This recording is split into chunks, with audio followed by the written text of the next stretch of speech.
Today's lesson is, are we losing the battle against bacteria? Hi, everybody. I am Roger. And I'm Mike. And today we're going to be talking about antibiotics, and we're also going to be talking about the battle against bacteria. Okay, those are like germs that get in your body and cause problems. And of course, we have antibiotics to help us fight against that bacteria. Bacteria, again, are those nasty things that can get in your body and cause problems. Bacteria, of course, is a plural noun. It sounds like a singular, but it's plural. How many bacteria are there, for example? And the singular would be bacterium. But we don't use it too much because there are always billions of them around. That's very true, yes. If you're working in a lab setting, you might be talking about a specific type of bacterium if you're a doctor or a scientist. But you're right, for most of us, we're just worried about bacteria that, of course, come in their, millions and billions around our bodies. And many of them are perfectly fine. In fact, some bacteria keep you in good health, right? We have bacteria in our stomach that help to digest food and things like that. But sometimes the bacteria can make us sick. But fear not, we have antibiotics, anti-life drugs, basically is the translation, but these things kill bacteria. We're trying to kill the life of the bacteria to preserve the human life. But the problem is that bacteria are living things just like we are, and just like we are, bacteria can evolve and change and adapt. And that's kind of what's happening. A lot of these wonderful drugs like penicillin that we've been using for close to 100 years and been keeping us very healthy and saved millions and billions maybe of lives, they're just not as effective against bacteria as they used to be, because the bacteria have learned how the antibiotics can hurt them, and they have adapted to survive as living things do. So that's a bit of an issue, and it's becoming more of an issue as we have more and stronger drugs. The bacteria themselves are becoming stronger as well. It is a battle without an end, but the end could be lots of sick people or even dead people. So let's find out all about the battle against bacteria and whether or not we might be losing it. Are we losing the battle against bacteria? The discovery of antibiotics in 1928 kicked off a revolution in modern medicine. Thanks to these compounds' ability to kill bacteria, diseases that had plagued us for centuries could finally be treated effectively. What's more, major surgeries that once carried high risks of deadly infection could now be performed far more safely. It's no exaggeration to say that, over the past 100 years or so, antibiotics have saved countless lives. 大家好，第一部分介绍名词 revolution， 它的意思是革命或是重大变革。例如 The invention of the personal computer brought forth a technological revolution. 个人电脑的发明带来了科技革命。或者Computers have caused a revolution in the way people work. 电脑对于人们工作的方式造成了重大变革。接着看到这个名词 surgery， 表示外科手术。例如 After breaking my arm, I had to have surgery to repair it. 在摔断手以后，我必须动手术来治好手。或是 My grandmother has to have knee surgery. 我奶奶必须动膝盖手术。下一个看到形容词 deadly，指致命的或是致死的。例如 This snake's bite can be deadly if not treated quickly. 这个被蛇咬的伤若不迅速治疗可能会致命。也可以说 The quake triggered a deadly tsunami. 该地震引发了致命的海啸。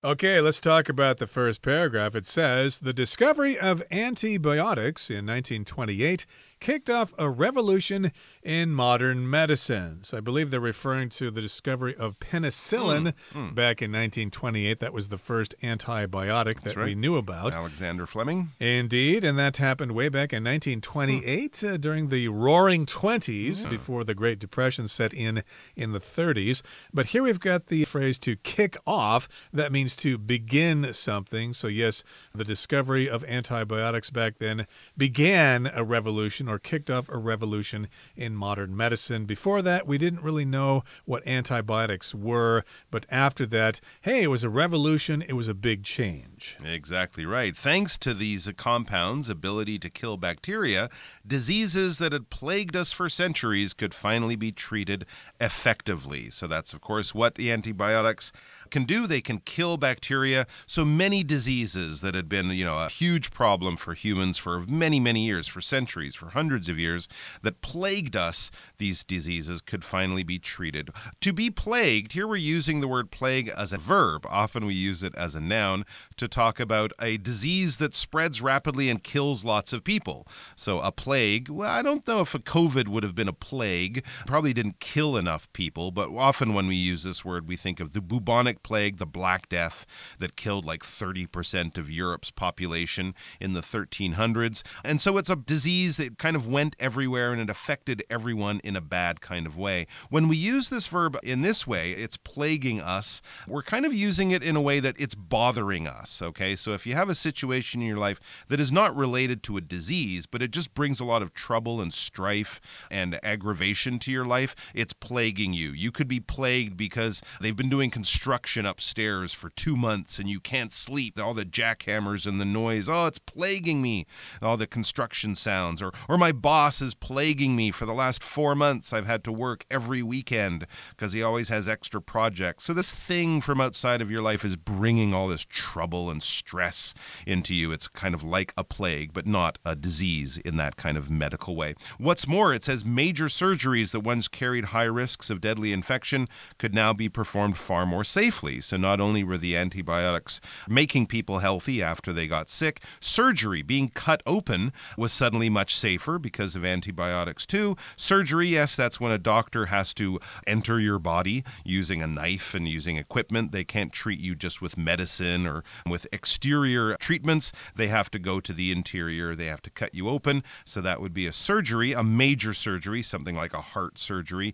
This carried high risks of deadly infection. Dirt in the air, bacteria on the medical implements or on the hands of the doctors or nurses performing the operation, the surgery, that could, of course, give you an infection and it could kill you. That's why it could be a deadly infection. But with antibiotics, the risk of that became much lower, so surgery became much safer. Right, deadly. It causes death. Be careful around that snake because its bite is deadly. If it bites you, you will die. And yes, indeed, you could have deadly infection if some bacteria got in your body during your operation or during surgery. So it's no exaggeration to say that over the past 100 years or so, antibiotics have saved countless lives. So it's no exaggeration. That means we cannot emphasize this enough. It is not exaggerating at all. We are saying this in all honesty, that over the past 100 years, this has caused a big revolution. Antibiotics have saved countless lives. We've also got the phrase or so here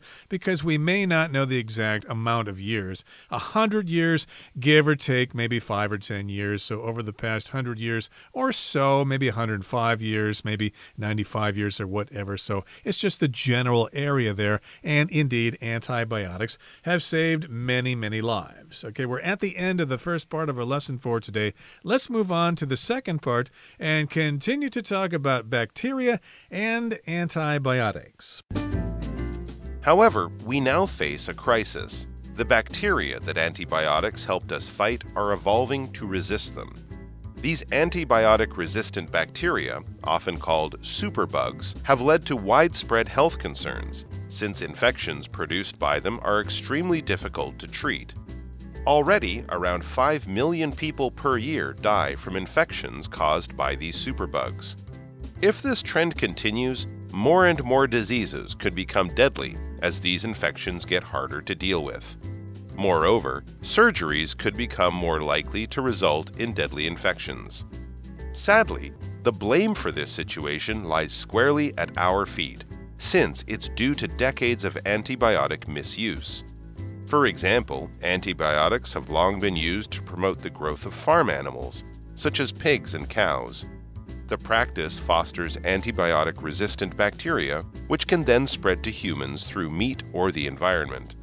Another misuse is using antibiotics to treat viral infections, like colds or the flu. This is pointless because antibiotics don't actually work against viruses. However, our bodies naturally contain many types of bacteria. Therefore, using antibiotics to treat viruses can bring about antibiotic-resistant bacteria that may pose a serious future threat. 第二部分介绍形容词 widespread 表示广泛的或是普遍的，可以说 There is widespread support from the community for the new policy. 这项新政策得到了社区的广泛支持。又或者说 Anger at the government's inaction was widespread. 人们普遍对政府的不作为感到愤怒。继续看到动词 foster 意思是促进、培养或是鼓励。例如The school fosters collaboration between parents, teachers, and students. 那所学校促进家长及师生之间的合作。再看一个例子 Completing household chores fosters a sense of responsibility. 完成家事可以培养责任感。后面看到形容词 viral 它表示病毒的或是病毒引起的。可以说 Some experts are concerned about the new viral infection. 一些专家对新的病毒感染感到忧心。也可以说 After careful inspection, the doctor realized that Greg had a viral infection. 仔细检查后，医生发现 Greg 有病毒感染。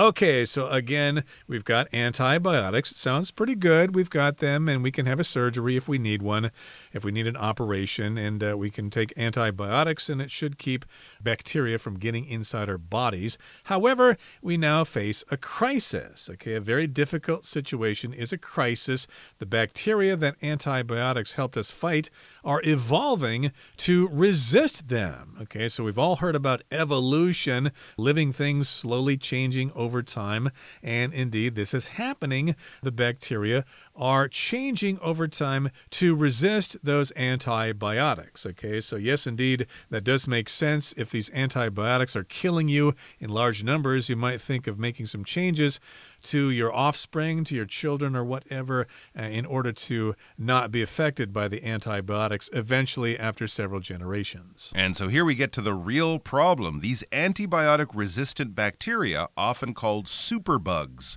have led to widespread health concerns since infections produced by them are extremely difficult to treat.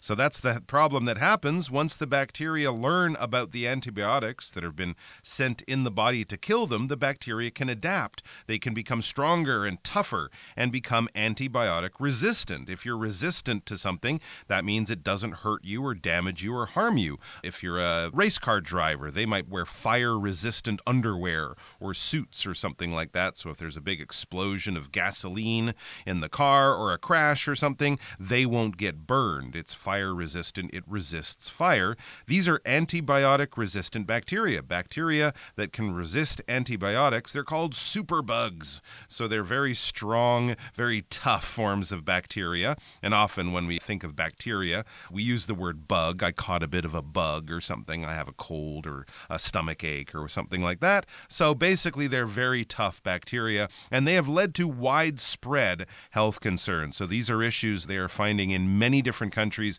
many different hospitals and health systems around the world. I think they've had outbreaks of this at British hospitals. I think there was one in Canada at a Toronto hospital. A bug going around in the hospital, and no matter what antibiotic the doctors reached for from their drug cabinet, nothing could seem to damage or hurt or kill off these bugs. They just made people sicker and sicker, and eventually people did die. And this is the case since infections produced by them, they're superbugs, because the infections produced by them are extremely difficult to treat.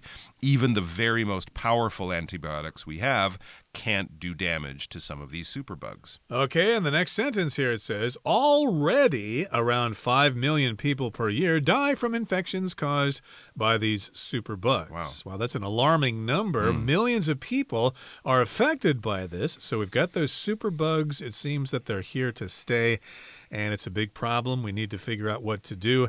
If this trend continues, more and more diseases could become deadly as these infections get harder to deal with. Okay, so that's what could happen if this trend or this tendency continues, and if we don't do anything about it. More and more diseases, which are pretty harmless now, could actually become deadly because these infections will get harder to deal with. To deal with just means to handle something, to treat a different kind of situation. So, yes, if somebody's sick or something, you need to deal with it. You need to give them medicine, some kind of therapy. Maybe they need an operation. And it will be more difficult to handle these infections. Handle, manage, or deal with. Yeah, and that's not only that. Moreover, or additionally, surgeries could become more likely to result in deadly infections. So it's not just the bacteria you might breathe in or might get in your body from your hands or whatever. If you're in a hospital and you're having just a routine surgery, you're having your appendix taken out or, something like that, having your new nose put on. But these surgeries could become more dangerous because of the bacteria that could be on the doctor's hands or on surfaces or on instruments that they use. You get a bit of an infection before they would have given you antibiotics. Now it could kill you. So it's not just getting sick, it's being fixed could be dangerous as well, having surgery in a hospital. Now, what is the reason for this? And let me guess, we had something to do with it. Yep, sadly, the blame, the responsibility for this situation lies squarely at our feet. Squarely at our feet means it's our responsibility. It's right in front of us. We have to face it. Since it's due to decades of antibiotic misuse, we've not been using antibiotics correctly. For example, antibiotics have long been used to promote the growth of farm animals such as pigs and cows. So yes, we use them to increase the growth, to promote the growth of these animals.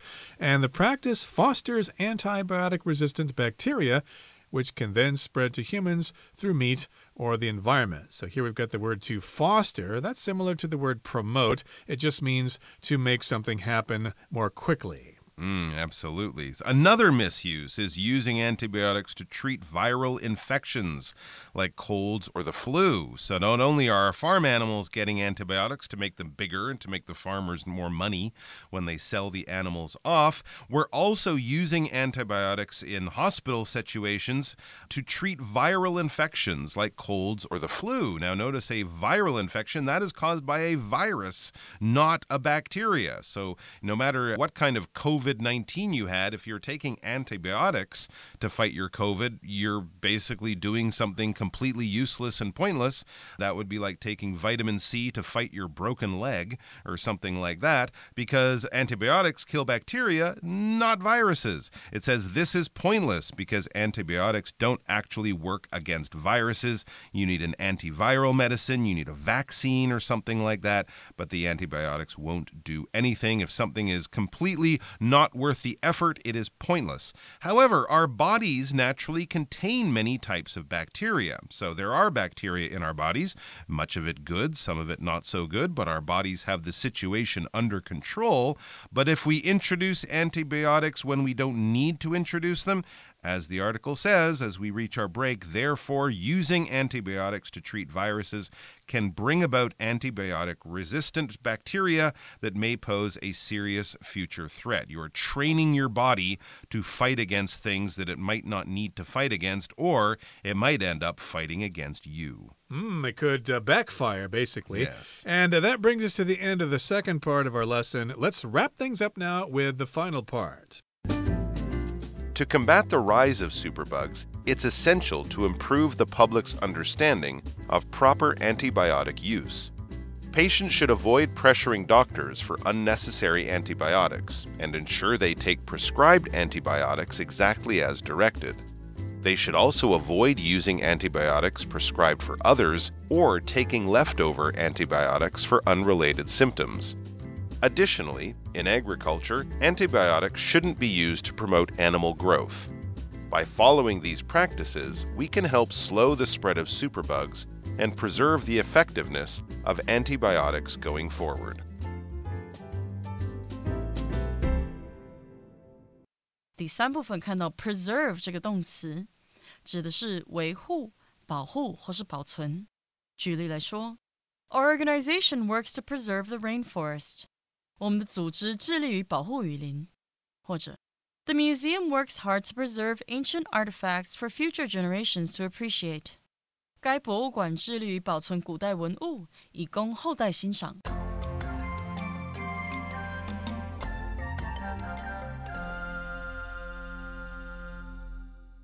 Okay, and the final part it says, to combat or to fight the rise of superbugs, it's essential to improve the public's understanding of proper antibiotic use. Okay, so we're abusing antibiotics. Basically, they throw antibiotics at us for any kind of illness we have, and we need to understand that this could cause problems. We need to be educated in order to fight or combat the rise of these superbugs.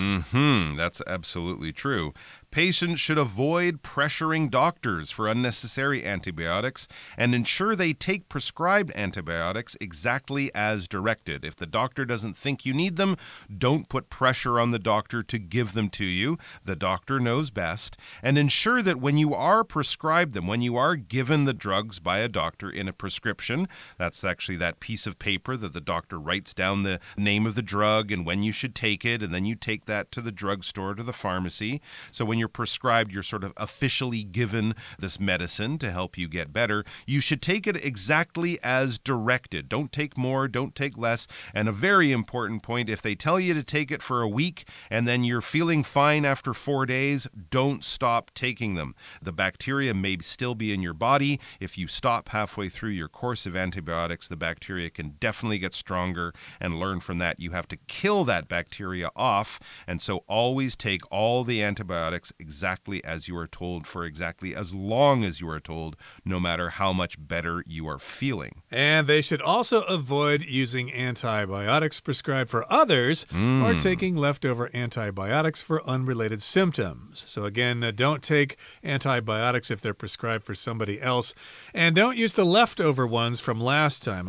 Additionally, in agriculture or in farming, antibiotics shouldn't be used to promote animal growth. Okay, we should find other ways to promote animal growth and not to feed them with all those antibiotics. By following these practices, we can help slow the spread of superbugs and preserve the effectiveness of antibiotics going forward. So if you want to preserve something, you want to protect it, you want to make sure you still have it, like you might want to preserve forests, for example, so people in the future will have the trees to enjoy. And yes, we're doing this in order to continue having the effectiveness of antibiotics going forward or moving forward into the future. Okay, we're at the end of our explanation for today. Here comes Hanny.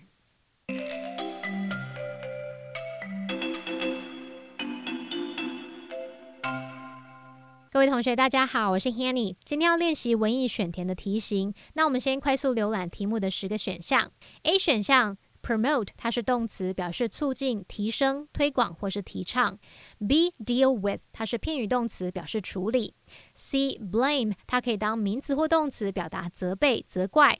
D. Directed 那么 direct 这个动词它有指引、指挥等等的意思， directed 可能是它的过去式或过去分词。那过去分词还可以当形容词来描述像被指示的意思。再来看到 E 选项 pointless 是形容没有意义的。 F. Exaggeration 是名词，表示夸饰、夸张、夸大。 G. Bring about 它是片语动词，可以表达带来、导致或引起。 H. Leftover 它可以当名词，表达残余物、遗留物，也可以当形容词来描述剩余的、剩下的。那注意它当形容词通常就会摆在名词前面。再来看到 I 这个选项 Rise 它可以当名词或动词来表达增长或是兴起。那么 J 选项的 Evolving 这个 Evolve 它有演变、进化或逐步发展的意思。 Evolving 可能是现在分词，那现在分词就可以当形容词去描述逐步演变的或是不断发展的。那看完选项，我们现在就来做题目吧。第一题呢，我们看到他写到 It's no 空格 to say that over the past 100 years or so, antibiotics have saved countless lives. 空格前面我们看到是 It's no 之后是 to say that。 那从句子的结构判断，空格应该填入名词。符合的选项有 C. Blame F. Exaggeration H. Leftover I. Rise。 那根据句意，最适合的答案是 F。我们就可以用 It's no exaggeration to say that 点点点来表示说什么什么一点也不夸张，一点也不为过。再看到第二题，他说 The bacteria that antibiotics helped us fight are 空格 to resist them。 那空格前面有 are， 那后面是不定词片语 to resist them。 从句子结构判断，空格可以填入形容词或分词。符合的选项有 D directed， E pointless， H leftover，J evolving。 那最适合选项就是 J evolving。 我们用 are evolving 构成现在进行式，那又符合句意去表达说抗生素帮助我们对抗的细菌正在不断进化来抵抗它们，那它就是正确答案。再看到下一题，他说 If this trend continues, more and more diseases could become deadly as these infections get harder to 空格。空格是位在副词子句 as these infections get harder to 的句尾，那是用来表达说随着这些感染变得越来越难怎么样。那么空格前面是 to， 所以可以推断是要填入原形的及物动词。符合的选项有 A promote， B deal with， C blame 或是 G bring about。 那注意选项 I rise 它是不及物动词，所以在这边不列入考虑哦。根据句意，这边的正确答案应该是用 be deal with 去表达变得越来越难处理。第四题他写到 Sadly, the 空格 for this situation lies squarely at our feet since it's due to decades of antibiotic misuse。 空格前面是定冠词 the， 那我们可以推断空格应该填入名词。符合的选项有 C blame， H leftover， 还有 I rise。那根据句意，它是表达说令人遗憾的是这种情况的空格完全在于我们自己，因为这是数十年来抗生素滥用的结果。那从语义来判断，正确答案应该是选 C blame。 我们用 the blame 或是 the responsibility lies squarely at somebody's feet 就可以表达责任完全在于某人，完全要归咎于某人。至于如果填入 rise， 则介系词 for 必须改成 of 或者是 in 才会符合语法。下一题他说 For example, antibiotics have long been used to 空格 the growth of farm animals such as pigs and cows。 那么空格前面是 have long been used to， 那么后面是受词 the growth of farm animals， 而这个句子又是在描述抗生素长期以来被用来空格猪和牛等农场动物的生长，可以推断空格里面要填入原形及物动词。符合的选项有 A promote 和 G bring about。 那正确答案要选 A promote 去表达促进农场动物的生长。好，再看到第六题，他提到 This is 空格 because antibiotics don't actually work against viruses。 空格前面有 this is， 那后面是 because 引导的副词子句，我们可以判断空格里面要填入形容词或分词。那符合文法的选项有 D directed 或是 E pointless 或是 H leftover。课文前一句提到另一种滥用是使用抗生素来治疗病毒感染，像是感冒或流感。那语义上来看，答案应该选 E pointless， 表达说这是毫无意义的，因为抗生素实际上对病毒无效。好，那我们看到第七题，他说 Therefore, using antibiotics to treat viruses can 空格 antibiotic-resistant bacteria。 那空格位于助动词 can 的后方，而空格后面则是 antibiotic-resistant bacteria。 我们可以推断应该要填入原形及物动词的选项。那符合的选项只剩下 G bring about， 而且它符合句意，就可以表达使用抗生素治疗病毒可能会带来对抗生素产生抗药性的细菌。我们看到第八题，他说 To combat the 空格 of superbugs, it's essential to improve the public's understanding of proper antibiotic use。 空格前面有 the， 后面有 of， 从句子结构判断，空格里面应该填入名词。符合的选项有 H leftover 和 I rise。 那根据句意判断，正确答案应该选 I rise。To combat the rise of superbugs， 表示说为了对抗超级细菌的增长。再看到第九题，他说 Patients should avoid 什么什么 and ensure they take prescribed antibiotics exactly as 空格。看到空格前面是 as。那么从句子结构判断，空格前方应该是省略了主词跟动词，简化之后只留下了分词。而且从句意他说，确保他们完全按照什么服用处方抗生素，这样去判断的话，应该是用被动语态，所以我们要填入过去分词。那选项就只剩下 directed， 而且符合语义，它就是由 as they are directed 简化成 as directed 去表达按照指示的语义。好，再来看到最后一题，他说 They should also avoid using antibiotics prescribed for others or taking 空格 antibiotics for unrelated symptoms。空格前面是 taking， 后面是 antibiotics for unrelated symptoms。那根据句子结构，这个空格应该填入形容词，或者是可以用来修饰的分词。符合的选项只剩下 H leftover， 而且跟句意相符，就是表达服用剩余的抗生素来治疗无关的症状。那它就是正确答案咯。好，以上是今天的讲解，我们来回顾今天的单字吧。Revolution.Social media has caused a revolution in how people communicate. Surgery. Erin's doctor said that she will need surgery to fix her broken leg. Deadly. This snake's bite is so deadly that it can kill within minutes. Widespread. There was widespread panic when a bomb went off near the shopping mall. Foster. Volunteering can foster a sense of community and connection. Combat.Governments need to take stronger actions to combat poverty. Prescribe. To treat his cough, Mr. Hurst was prescribed some medicine and plenty of rest. Preserve. National parks were created to preserve the beauty of nature.